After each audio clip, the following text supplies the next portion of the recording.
ولا تموتن إلا وأنتم مسلمون. Bismillahirrahmanirrahim. Assalamualaikum warahmatullahi wabarakatuh. Waalaikumsalam warahmatullahi wabarakatuh. Alhamdulillahi rabbil alamin. Assalatu wassalamu ala rasulillah wa ala alihi wa ashabihi wa man tabi'ahum bi ihsanin ila yaumiddin. Segala puji bagi Allah Subhanahu wa taala yang telah memberikan kita banyak sekali nikmatnya, serta tak lupa salat serta salam tetap tercurahkan kepada baginda Nabi Muhammad sallallahu alaihi wasallam. Pada pertemuan kali ini saya bersama Ustaz Zudi Irfan Hasri, alumni pesantren Persatuan Islam Bangil tahun 2008. Insyaallah pada pertemuan kali ini kita akan membahas satu kitab, yakni Ilmul Mantiq yang dikarang oleh Ustaz Abdul Qadir Hasan, dan juga kitab ini sudah menjadi mata pelajaran selama puluhan tahun atau sejak adanya pesantren Persis Bangil. Kitab ini merujuk kepada beberapa kitab, salah satunya adalah Mizanul Uqul karya Syekh Muhammad Hussein An-Najjar, dan telah disyarah juga oleh Ustaz Fatahillah. Mungkin tak perlu berlama-lama Ustaz, untuk kita langsung saja membahas kitab ini. Waktu dan tempat saya persilakan Ustaz Irfan. Alhamdulillahirabbil alamin wassalatu wassalamu ala asrofil anbiya'i wal mursalin wa ala alihi washabbihi ajmain, amma ba'du. Asyhadu an la ilaha illallah wahdahu la syarika lahu wa asyhadu anna Muhammadan abduhu wa rasuluhu la nabiyya ba'da. Alhamdulillah, kita kembali diberi kesempatan untuk mengisi kajian online ya, yang kebetulan dan ditakdirkan oleh Allah kita mendapat mandat untuk membahas mantik di dalam beberapa session.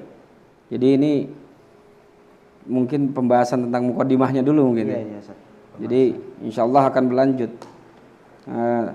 dengan rujukan kepada kitabnya Ustaz Abdul Qadir Hasan, Ilmu Mantik itu.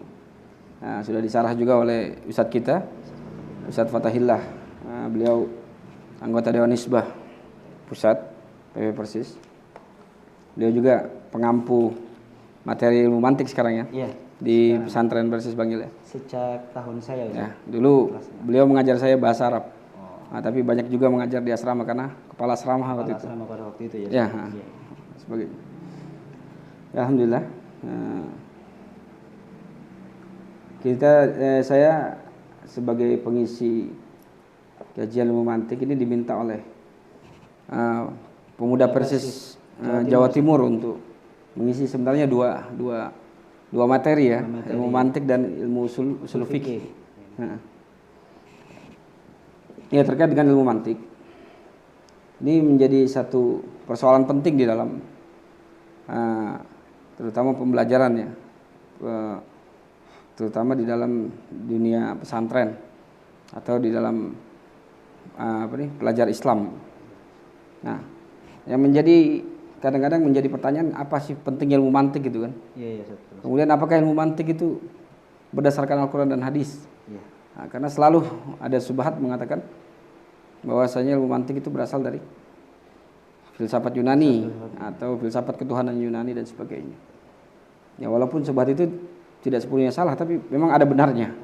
Nah, karena kalau kita meneliti sejarah bahwasanya yang pertama membahas tentang ilmu mantik atau kita katakan dengan bahasa lain filsafat, itu memang orang-orang Yunani, banyak berdasarkan buku-bukunya Aristoteles. Nah, yang kemudian masuk menjadi kajian Islam dalam kitab Isaguji dan sebagainya itu ya.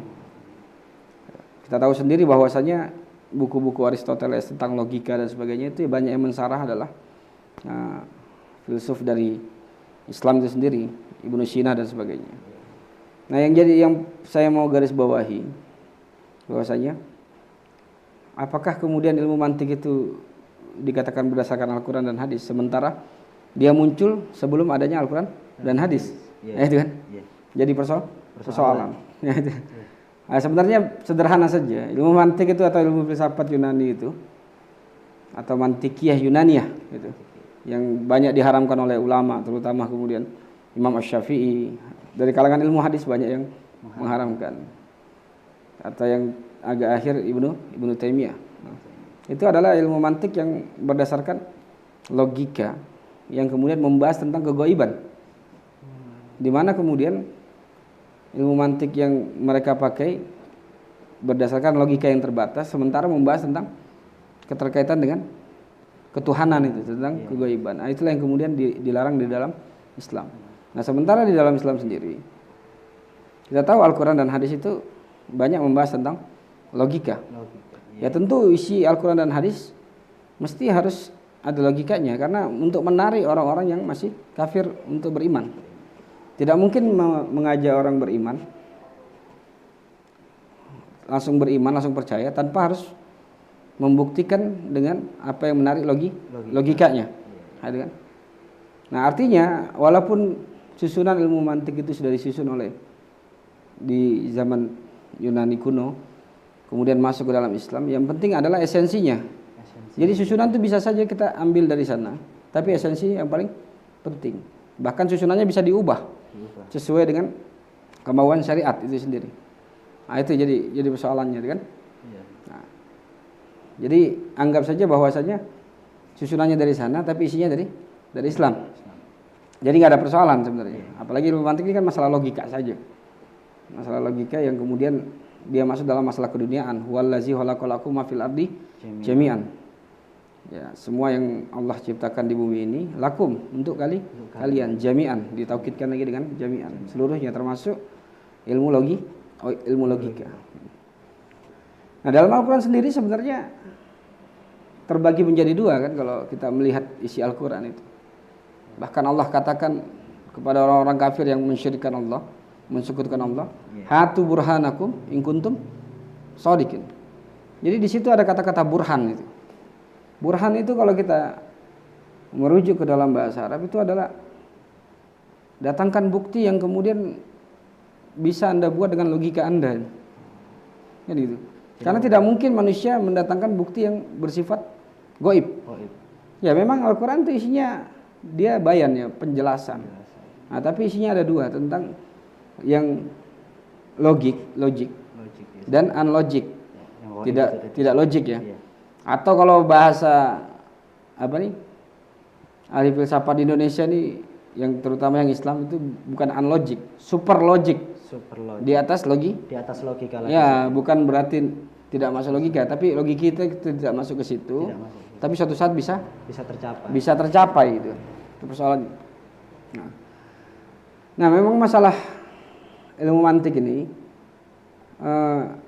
yang jadi persoalan memang harus didudukkan secara profesional. Harus dibedakan tuh, mana mantik yang kemudian membahas tentang ketuhanan, mana membahas tentang kegaiban. Itu tidak bisa memang masuk logika di situ. Sama sekali tidak bisa masuk, apalagi membahas tentang ketauhidan, ya kan? Tidak bisa, kecuali memang Allah ajarkan mantik, logika yang membahas tentang kegaiban di dalam Al-Quran itu. Artinya bisa kemudian ilmu mantik itu membahas tentang kegaiban ketika mendapat izin dari Allah, mendapat izin dari syariat, ya kan? Pokoknya disebutkan dalam Al-Quran. Bagaimana Allah bisa punya anak, gitu kan? Ya kan? Anna yakunu lahu waladun. Bagaimana Allah bisa punya anak? Sementara lam takun lahu sohibatun. Sementara dia tidak punya istri. Ini kan sesuatu yang logis dan berkaitan dengan akidah. Artinya bisa logika itu masuk ke dalam masalah yang gaib, yang kemudian tidak bisa masuk logika manusia biasa di situ. Dengan izin Allah, dengan keterangan dari Allah, ya. Nah, begitu. Jadi bahkan sebenarnya di beberapa ayat disebutkan orang-orang syirik itu sebenarnya tidak bisa membawakan bukti. La burhana lahu. Di dalam surah Al-An'am ayat 101 itu disebutkan la burhana lahu. La-nya jelas itu la nafiyah lil jinsi, kalau dalam pembahasan pesantren kayak gitu. Berarti tidak ada burhan sedikit pun, logika sedikit pun yang bisa mereka bawa untuk mensyirikkan Allah. Ya? Untuk membuktikan. Ya, bagaimana Allah bisa disyirikkan? Bagaimana Allah bisa kemudian disekutukan, sementara yang bangun dunia adalah Allah. Alhamdulillahi rabbil alamin. Allah yang mengatur seluruh dunia, Allah yang membangun. Bagaimana kemudian bisa disyirikkan, disekutukan juga. Itu sangat logis sebenarnya. Bahkan Allah katakan itu tadi itu, la burhana lahu.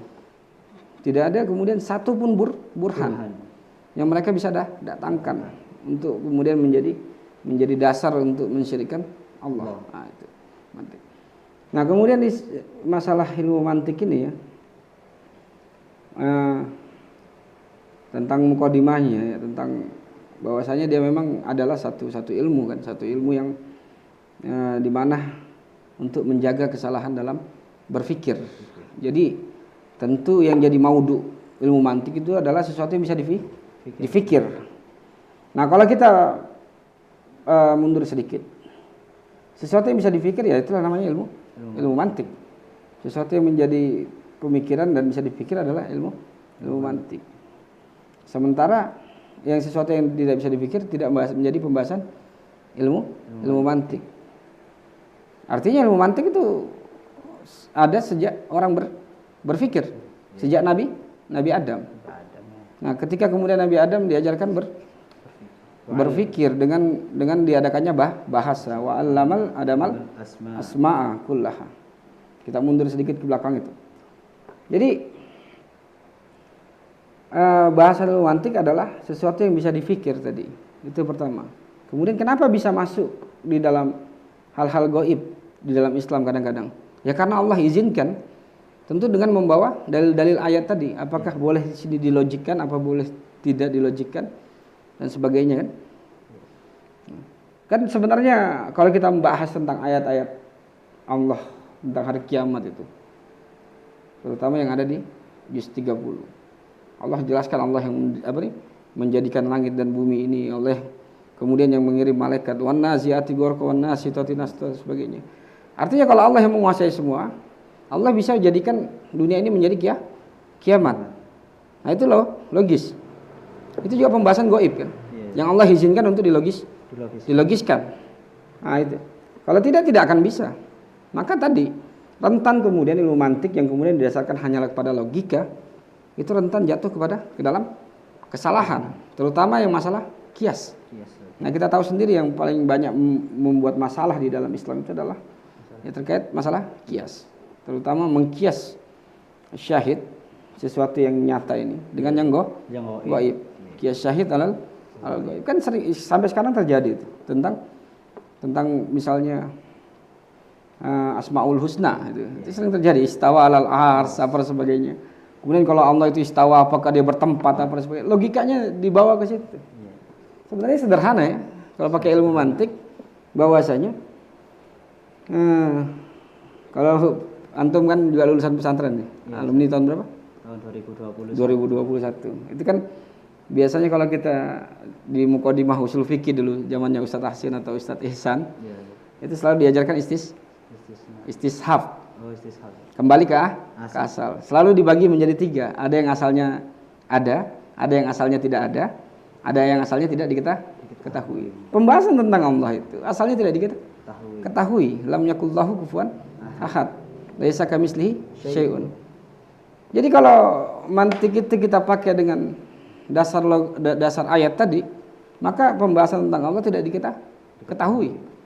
Allah Sami'un Basir, Allah Maha mendengar, Maha melihat. Maka kita tidak ketahui, yang kita ketahui Allah hanya Maha melihat, Maha mendengar. Apakah dia punya telinga, punya mata, itu urusan Allah.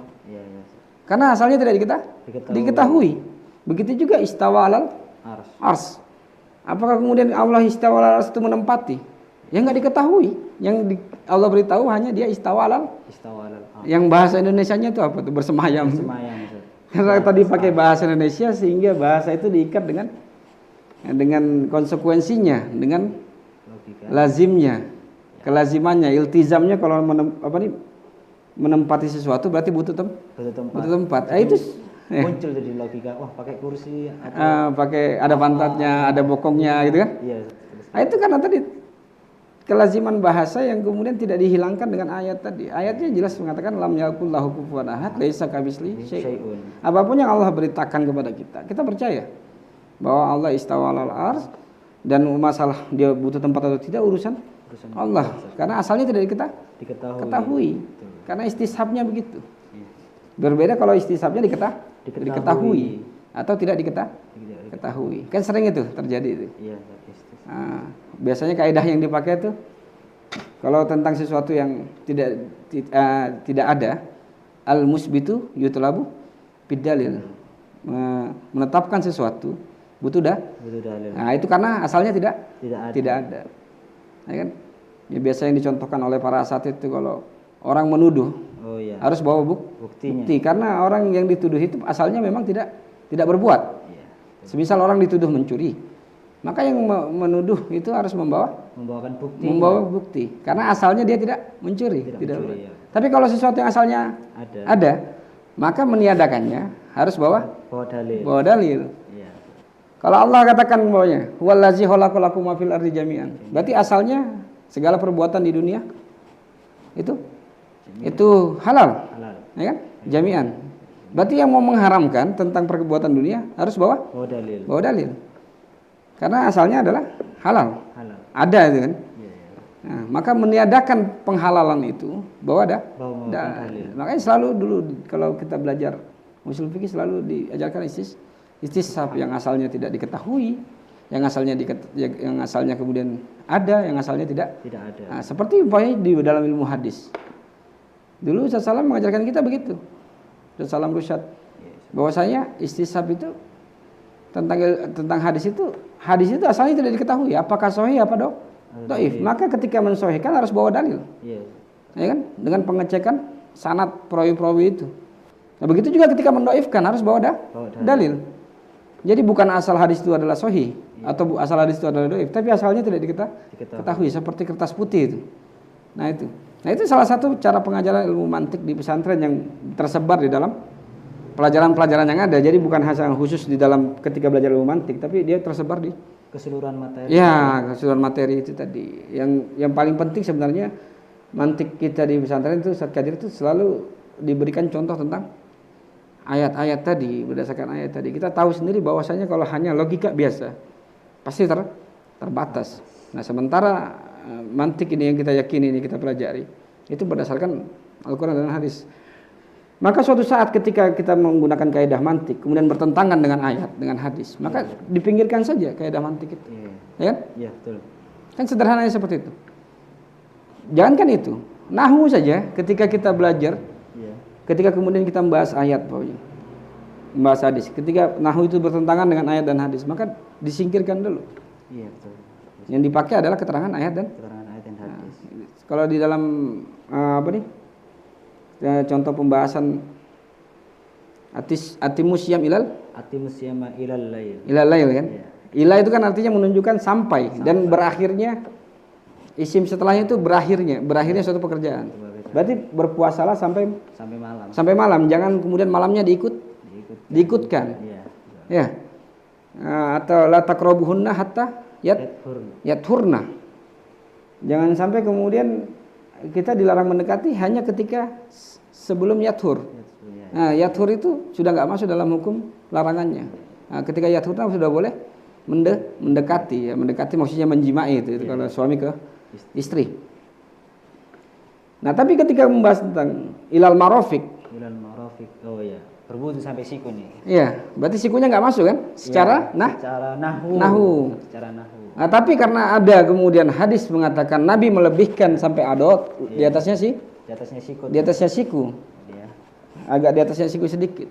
Ini bukan yang keterangan tentang sunnahnya melebihkan, bukan. Ya, bukan. Tetapi memang asalnya sampai situ. Ya, ada keterangan yang menunjukkan bahwa Nabi itu melebihkan batasnya tadi. Ya, artinya ila di situ tidak lagi membatasi intahanya, berhentinya hukum, tapi juga ikut sikunya. Nah, masalah sunnahnya nanti dilebihkan lagi sampai atas. Ya. Nah, itu ada hadis yang lain. Artinya begitulah cara berpikirnya. Kalau kita mau membahas tentang mantik, bahwasanya orang memberi subhat mantik itu dari filsafat Yunani. Sebenarnya mantik itu sejak manusia berpikir. Karena natoko itu artinya berpikir.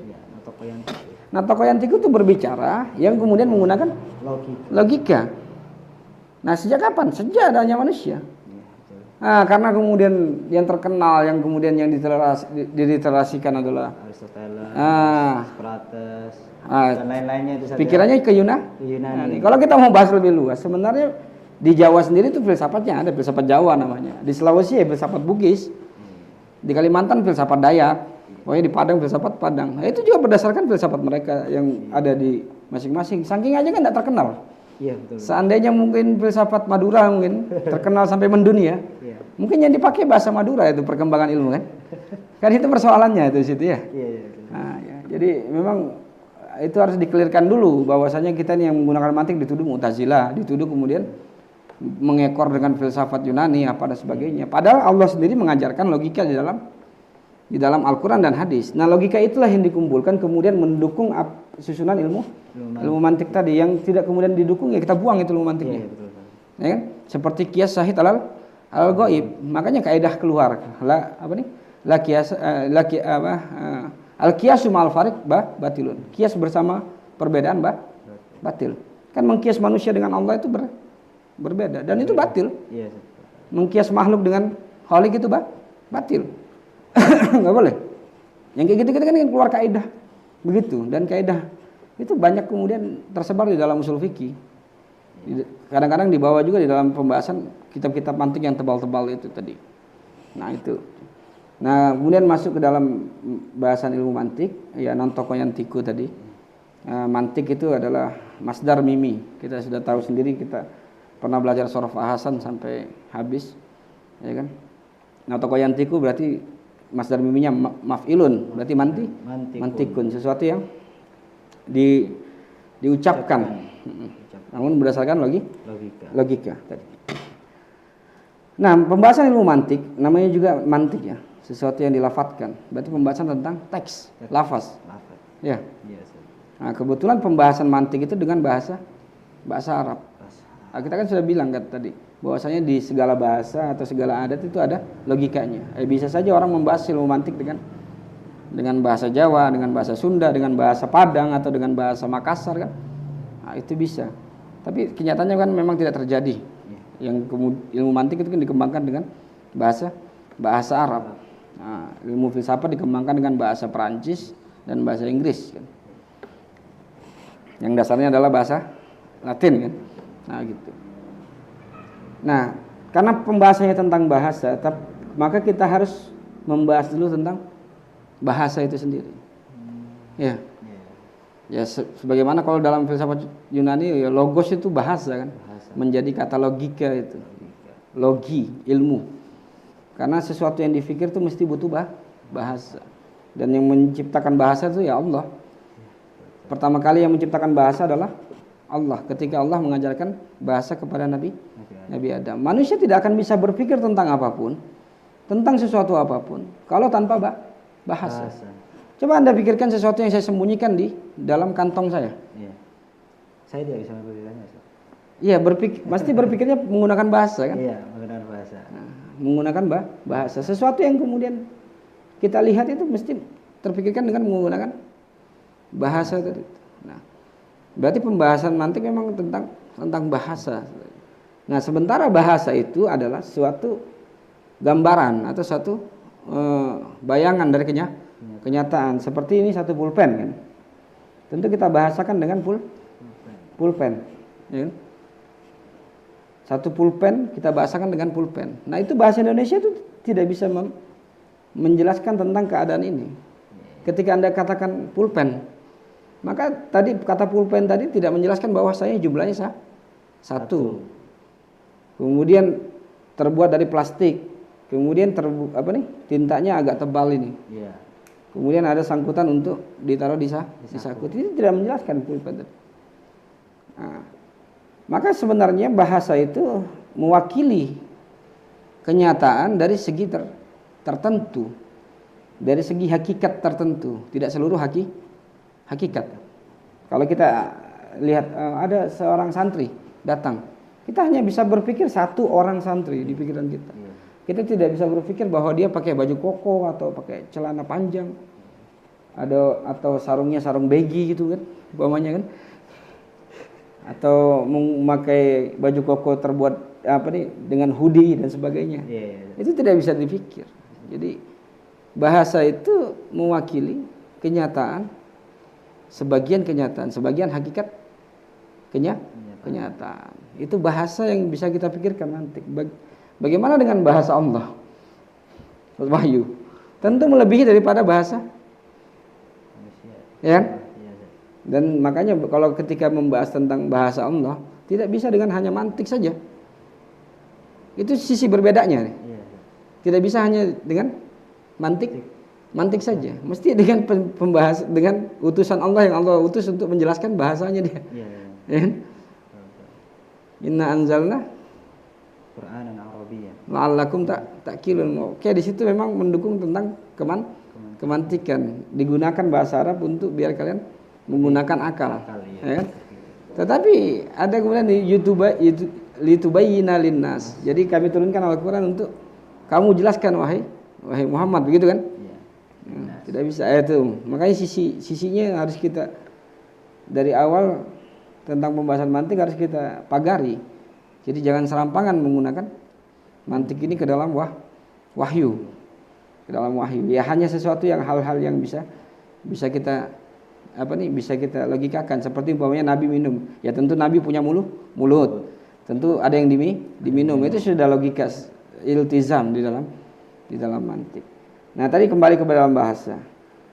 Tentu kalau sedang membahas bahasa berarti membahas kenyataan. Nah, sebelum kita masuk membahas bahasa, kita bahas kenyataan sebentar dulu sebagai mukadimah mantik sebelum masuk dalam teks-teks itu. Karena pembahasan mantik itu tentang teks bahasa. Nah, nanti mantik itu pembahasan pentingnya salah satu di awal itu pembahasan pentingnya adalah dalalah, penunjukan.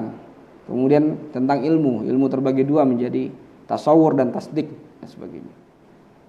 Nah, kita masuk ke situ, tapi dalam kenyataannya belum dalam pembahasan bahasa. Nah, di dalam pembahasan tadi tentang kenyataan tadi, ada yang namanya dalalahnya langsung. Itu disebut dengan tasawur atau dalalahnya mufrad. Pokoknya ini kan Anda bisa lihat nih. Ini pulpen. Pensil. Jadi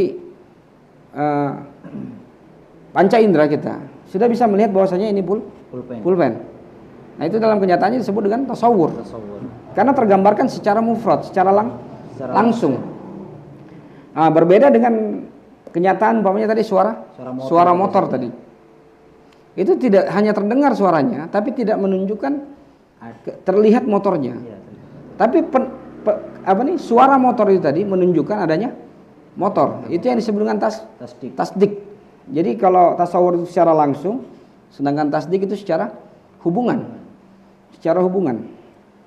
Tasdik itu ada sesuatu yang kita lihat, kita dapati secara langsung, pendengaran motor tadi secara langsung. Sementara gambaran motornya itu muncul setelah adanya pendengaran motor. Berarti suara motor itu menjadi dalil bagi adanya motor. Nah, sementara motor itu adalah madlul yang ditunjukkan. Nah, begitu ya. Nah, itulah sederhananya penunjukan di dalam kenyataan. Nah, kenyataan inilah yang mau dibahasakan tentang penunjukan itu dalam ilmu mantik tadi yang menjadi kaidah-kaidah kecil tadi itu. Nah, nanti suatu saat yang dibahas adalah pembahasan itu, bukan langsung kenyataan tadi.